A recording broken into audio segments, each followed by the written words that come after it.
प्रिय भैया बहनों, कक्षा एकादश के लिए आप सबको जानकारी है कि इसमें 2 पुस्तकें हैं, एक आरोह और दूसरी वितान। तीसरी पुस्तक और भी है जिसका नाम है अभिव्यक्ति और माध्यम। ये वास्तव में प्रयोजन मूलक हिंदी अर्थात व्यावहारिक हिंदी।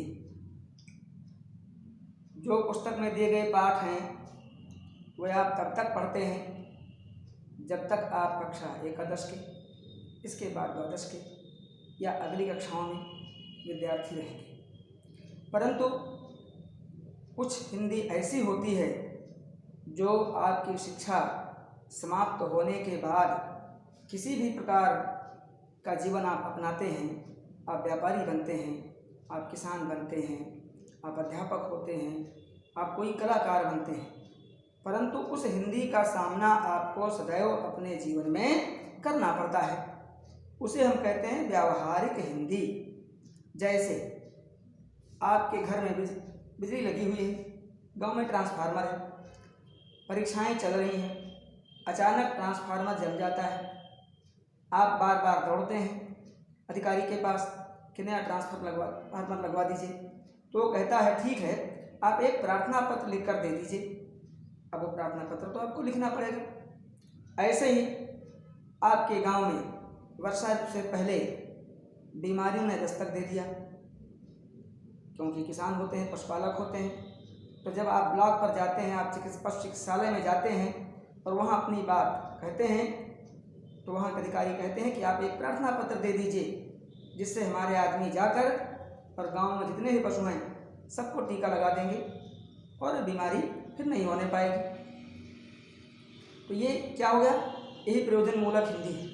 आप व्यापारी हैं, आपको किसी बड़ी फर्म के पास, किसी बड़े व्यापारी के पास से कोई सामान मंगाना है तो आपको पत्र लिखना पड़ेगा और पत्र लिखेंगे विस्तार से, जो भी वर्णन होगा उसके अनुसार वो सामग्री आपको भेज देगा।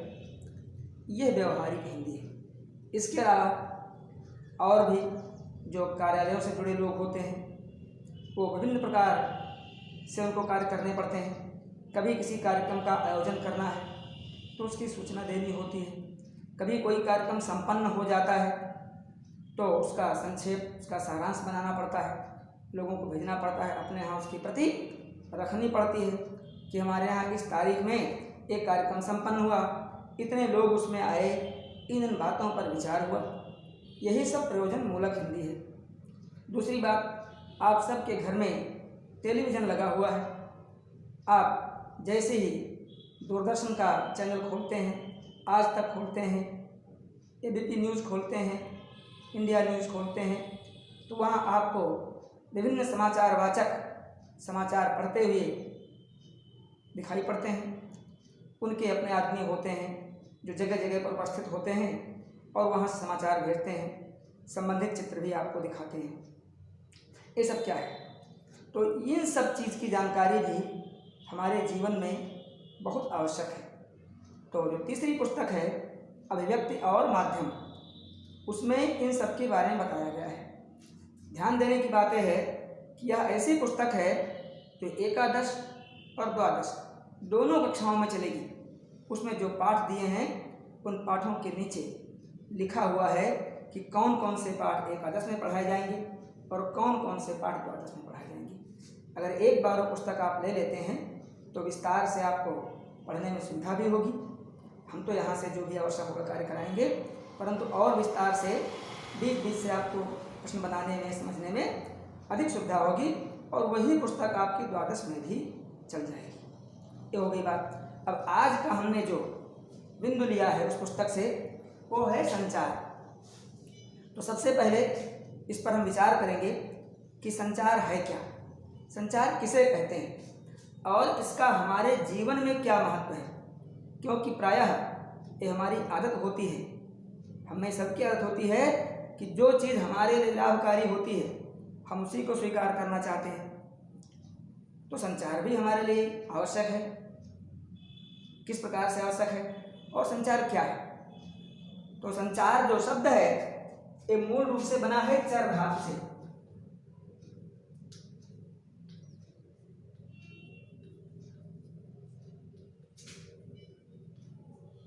चर धातु से बना है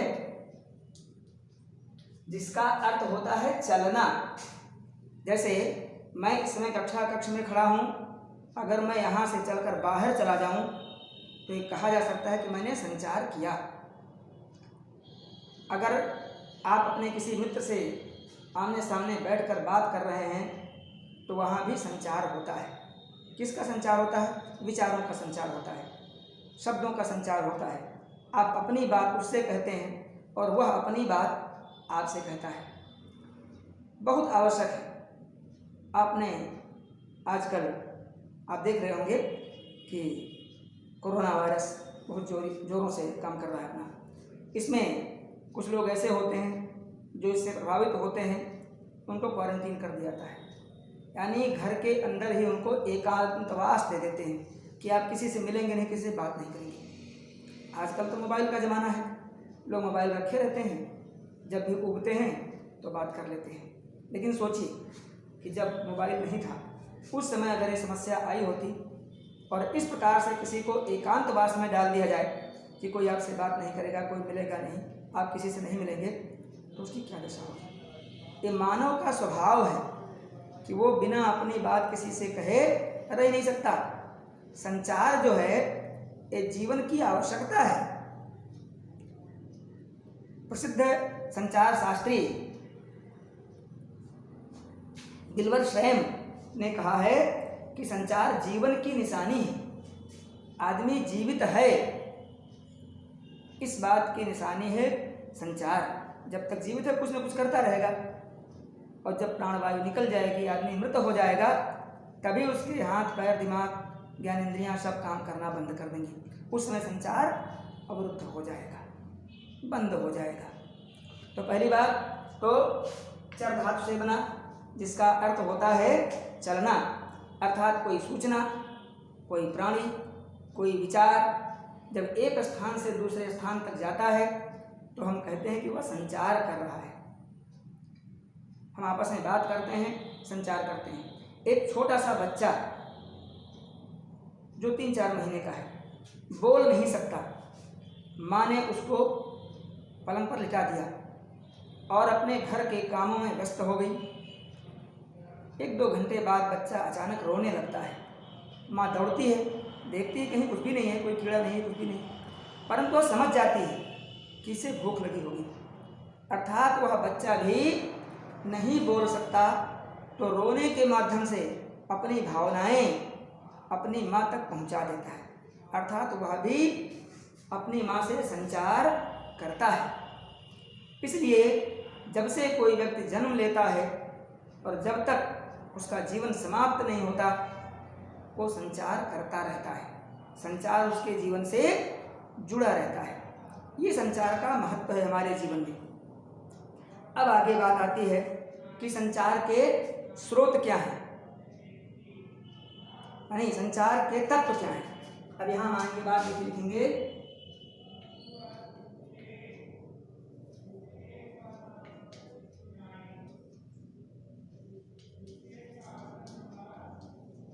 संचार के तत्व का माने होता है इसके हिस्से, इसके भाग, यानी वे कौन कौन से हिस्से हैं, वे कौन कौन से भाग हैं, वे कौन कौन से कार्य हैं जिनके द्वारा संचार होता है, जो संचार करने के लिए आवश्यक हैं, संचार की सफलता के लिए आवश्यक है। तो सबसे पहले इसमें है का स्रोत या संचारक, अर्थात वह स्थान या वह व्यक्ति जहाँ से कोई समाचार चलता है। जैसे अगर आप अपने मित्र से मोबाइल फ़ोन के माध्यम से बात कर रहे हैं और आपने शुरू की बात, नंबर आपने मिलाया, तो आप उसके स्रोत या संचारक माने जाएंगे। ठीक है। अब उसमें उसके बाद बात आती है कि संचार के लिए भाषा क्या होनी चाहिए, तो कोई ना कोई तो भाषा होगी। अगर आप बात कर रहे हैं तो मौखिक भाषा है, लिखकर कुछ भेजते हैं तो लिखित भाषा है, और तीसरी एक होती है सांकेतिक भाषा या चित्रमय भाषा। आप कल्पना कीजिए, आपने बहुत देखा होगा, आपके आसपास या कहीं ना कहीं कोई व्यक्ति मिला होगा जो गूंगा होता है, बोल नहीं पाता, लेकिन उसका कोई प्रियजन, कोई पहचान का व्यक्ति उसके सामने आता है तो वह हाथ जोड़कर मुस्कुराता है और सिर झुकाता है। इसका अर्थ क्या है? वो अपनी मूक भाषा में संचार कर रहा है, अपने मन में, उसके मन में जो उस व्यक्ति के प्रति सम्मान का भाव है उसको वो पहुंचा रहा है उस तक कि मैं आपको प्रणाम करता हूँ। बोल नहीं सकता, उससे क्या होता है? यानी संचार उसने किया, भावनाओं का संचार किया। यहाँ विचार नहीं है, यहाँ भावनाएं हैं। अब बात आती है, तो इस जो भाषा होती तय की जाती है इसको एनकोडिंग या कूटीकरण कहते हैं। अब इसमें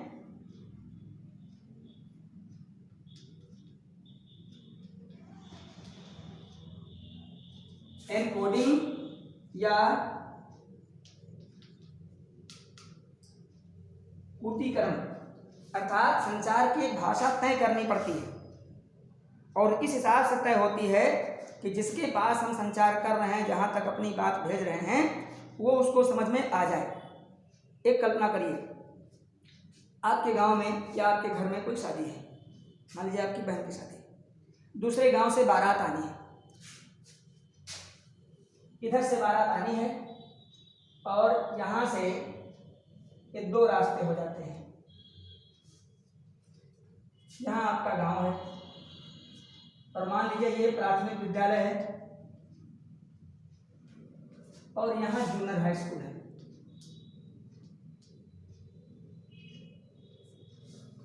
आपने जूनियर हाई स्कूल में व्यवस्था कर रखी है कि बारात वहीं टिकेगी, बारात वहीं आएगी। क्या करते हैं आप? वहाँ भी आपको एनकोडिंग के माध्यम से एक ऐसी व्यवस्था बनानी पड़ती है कि वहाँ बिना किसी के, अभी इस स्थान पर पहली बात है कि यहाँ पर कोई रहे आदमी और जैसे आए इनको बता दें कि आप इधर जाइए, लेकिन मान लीजिए आपके पास आदमी कम है, जो है वो कहीं ना कहीं लगे हुए हैं, तो आप क्या करते हैं? आप इस रास्ते को चूने से बंद कर देते हैं, यहाँ चूना डाल देते हैं, इसे ये बंद रहता है, और इस रास्ते पर आप इधर को तीर लगा देते हैं। यह तीर क्या बताता है? बिना किसी के बताए हुए, बिना किसी व्यक्ति के वहाँ उपस्थित रहे हुए यह तीर बता देता है कि अब आपको इधर मुड़ जाना है, यहाँ नहीं जाना है, क्योंकि ये रास्ता बंद है। इसी प्रकार से तमाम विभाग होते हैं हमारी सरकार के पास। आपने नाम सुना होगा, खुफिया विभाग होता है, जो अपने तरीके से, गुप्त तरीके से देश में घट रही घटनाओं का पता लगा लेता है कि कौन सी घटना घटने वाली है, कहाँ कुछ गड़बड़ होने वाला है। 10-12 साल पहले की बात है, मैं कक्षा 3 में गणित पढ़ा रहा था, खूब आनंद आता था। जब पुस्तक समाप्त होने वाली थी तो उसमें एक पाठ ऐसा था जिसमें कुछ इसी प्रकार की भाषा का प्रयोग बच्चों को सिखाना था। वहाँ एक प्रश्न आ गया कि नीचे लिखे वाक्य में छिपे हुए संदेश को पढ़िए और उसे लिखिए। संदेश क्या था मुझे याद है, मैं आपको लिख कर दिखाता हूँ। संदेश था,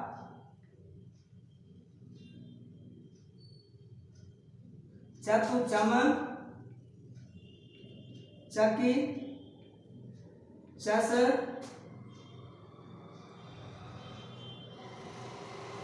चज चग चह चहो, ये ऐसे लिखा था। और प्रश्न था कि इस वाक्य में छिपे हुए संदेश को पहचानिए। एक बार उसको हमने पढ़ा, समझ में नहीं आया कि क्या हो सकता है, लगता है बच्चों के खेलने की कोई बात है, पहली ऐसे। दूसरी बार पढ़ा, तीसरी बार जब पढ़ा ध्यान में बात आ गई कि हाँ इसमें संदेश है।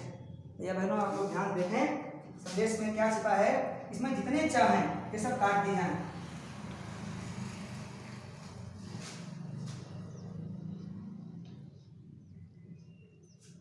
अब आप इसको पढ़ लीजिए, तुम किस जगह हो। संदेश था कि तुम किस जगह हो। ठीक है, तो ऐसे जो हमारा खुफिया तंत्र है, जो हमारे जासूस हैं, वो इस प्रकार के संदेश लिख करके और जगह जगह पर डाल देते हैं। कोई विशेष प्रकार के चिन्ह पेड़ों पर बना देते हैं, पत्थरों को रख करके। आप लोग जब शारीरिक पढ़ते रहे होंगे पिछली कक्षाओं में, तो उसमें स्काउटिंग एक विषय था, एक था। स्काउटिंग में इस प्रकार के झंडी द्वारा संदेश, पत्थरों को एकत्र करके संदेश, विभिन्न प्रकार की आकृतियाँ हाथ से बनाकर संदेश, ऐसी बातें आती हैं। तो यह भी संचार का एक माध्यम है, यह भी संचार है, एक प्रकार का संचार ही है। तो इसे हम कहते हैं कूटीकरण या एनकोडिंग, यानी किस भाषा में हमको समाचार भेजना है, वह सांकेतिक भाषा है, वह मौखिक भाषा है अथवा वह लिखित भाषा है, तो उसका निर्धारण करना, उसको तय करना। और एक बात देखिए, अगर आपका कोई मित्र आपको फोन करता है कि आप इस समय कहाँ पर हैं,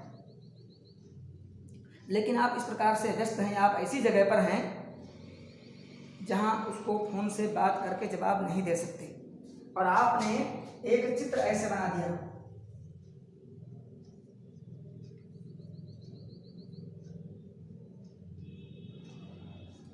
ऐसे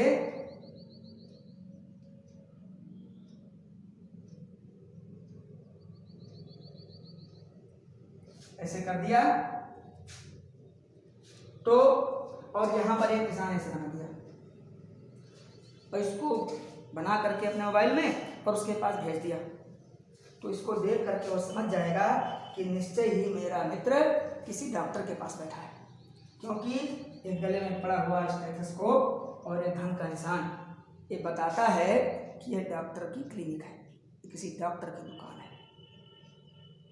मेरा मित्र वहाँ पर है, लेकिन लगता है कि इसमें से बोलने के लिए मना किया गया होगा, कोई बात होगी, इसलिए वो बोलकर नहीं बता रहा है, चित्र दे रहा है। तो ये क्या होगा, ये भी एक प्रकार से कोडिंग है, समाचार भेजने की कोडिंग है, यानी ये भी एक भाषा है। अब आगे हम बढ़ते हैं तो पाते हैं कि माध्यम क्या हो। माध्यम अर्थात वह साधन जिससे समाचार आगे बढ़ता है। जैसे हम बोलते हैं, कोई मित्र थोड़ी दूर खड़ा है और उसे हम पुकारना चाहते हैं, तो ज़रा तेज आवाज़ में बोलते हैं, हमारी बात सुन लेता है। सुनता कैसे? सुनता कैसे? क्योंकि जो ध्वनि तरंगे हैं उनके माध्यम से हमारी आवाज़ वहाँ तक पहुँच जाती है। तो ये ध्वनि तरंगे ही वह माध्यम हैं जो हमको और हमारे मित्र को जोड़ देती हैं। इसी प्रकार से किसी के घर में मक्खन गर्म किया आता है तो आसपास के 2-4 घरों में उसकी महक पहुँच जाती है। किसी खेत में लगे हुए फूल, रात रानी के रात में जब फूल खिलते हैं, उस समय आसपास की गलियां, आसपास के घरों में उसकी महक पहुंचती है। उसका माध्यम क्या होता है? वायु। हम जानते हैं कि हवा हर जगह हवा बहती रहती है और उसकी सुगंध उस हवा के माध्यम से फैलती रहती है, तो वहाँ माध्यम हवा है।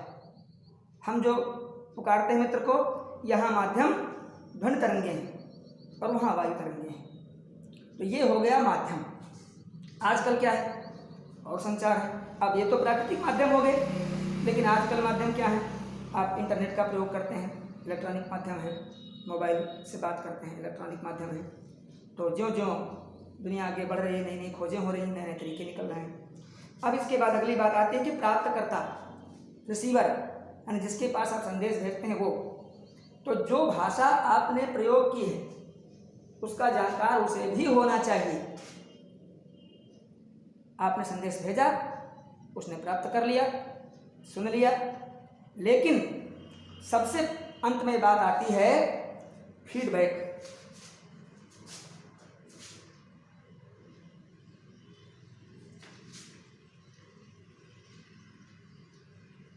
यहाँ हो गया माध्यम और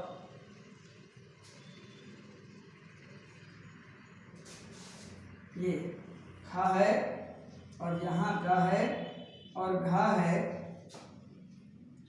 प्राप्तकर्ता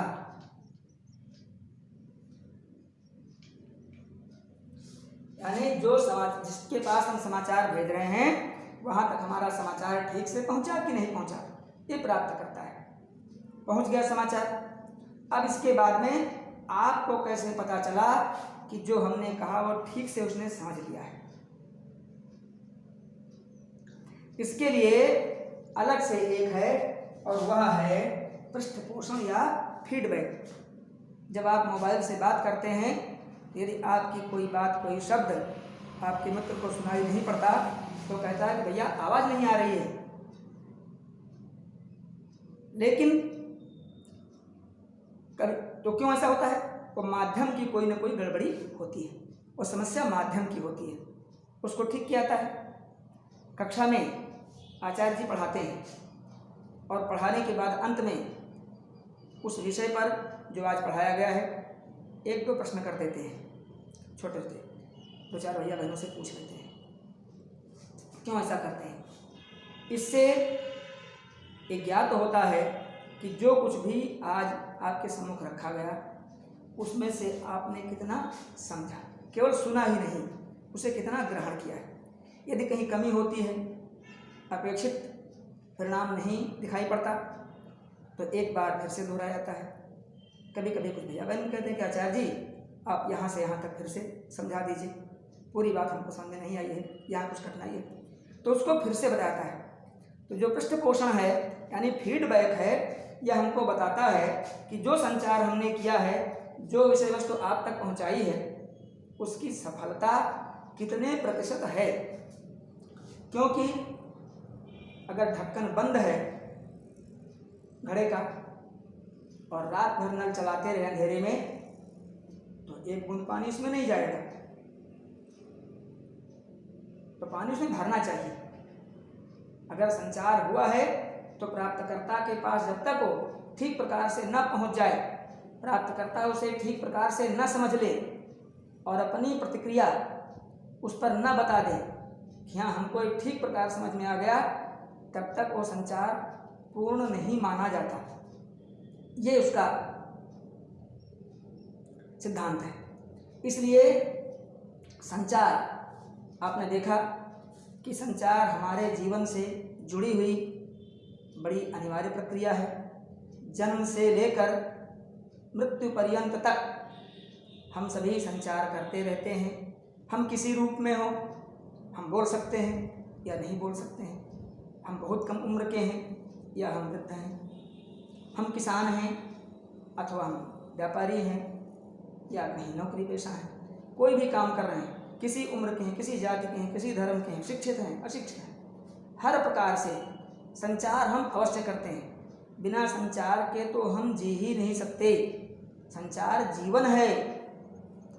आपको अकेले बैठा दिया जाए, सब कुछ दे दिया जाए, मगर किसी से बात करने से मना किया जाए तो शायद आपको वो भोजन, आपको सुविधाएं रास नहीं आएंगी, पसंद नहीं आएंगी, आप परेशान हो जाएंगे। इसलिए भैया बहनों, संचार हमारे लिए बहुत आवश्यक है। संचार के जो तत्व हैं आपने देखा कि इसमें स्रोत या संचारक में जहाँ चलता है, एनकोडिंग या कोटीकरण, फिर माध्यम, और माध्यम के बाद में अगला आता है प्राप्तकर्ता, और प्राप्तकर्ता के बाद में प्राप्तकर्ता इधर से, इसे आप डायरेक्ट जब बात करते हैं किसी फ़ोन से तो बता देता है कि आपकी बात सुनाई पड़ रही है कि नहीं। लेकिन जब आप पत्र के माध्यम से सूचित करते हैं तो पत्र लिखकर भेजता है। या कभी कभी कई आचार्य जी हैं जो ऑनलाइन पढ़ाते हैं, लेकिन जब नेटवर्क बाधित होता है तो उनकी प्रक्रिया रुक जाती है। बताते हैं कि प्रक्रिया रुक गई, इतना पढ़ाया उसके बाद में मामला फंस गया। तो ये बातें, तो वहाँ क्या होता है कि जो माध्यम है वह अव्यवस्था उत्पन्न करता है, बाधा उत्पन्न कर देता है। तो भैया बहनों, आज के इस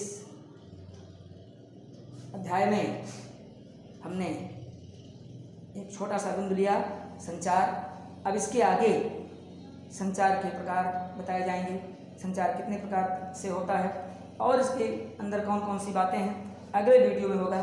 साथ ही जो लिखित सामग्री है वह भी आपको भेजी जाएगी। आप लोग फ़ोन करके अगर कोई सामग्री हम भेजते हैं और वो कहीं से स्पष्ट नहीं होती है तो आप केवल लिखें नहीं, आप नंबर डालकर लिख देते हैं कि ये वाला साफ नहीं दिखाई पड़ रहा है, वो वाला साफ नहीं दिखाई पड़ता, इससे तो स्पष्ट नहीं होता। आप सीधे सीधे बात करके बताइए, हम आपको समझा देंगे, या जहाँ कहीं दिक्कत होगी पुनः भेज दिया जाएगा। मेरे पास सब सुरक्षित है, जो भेजा गया लिखा गया है, कहीं कोई समस्या नहीं होने वाली है। लेकिन मोबाइल से एक लाइन लिखकर संदेश कृपया न दें। धन्यवाद।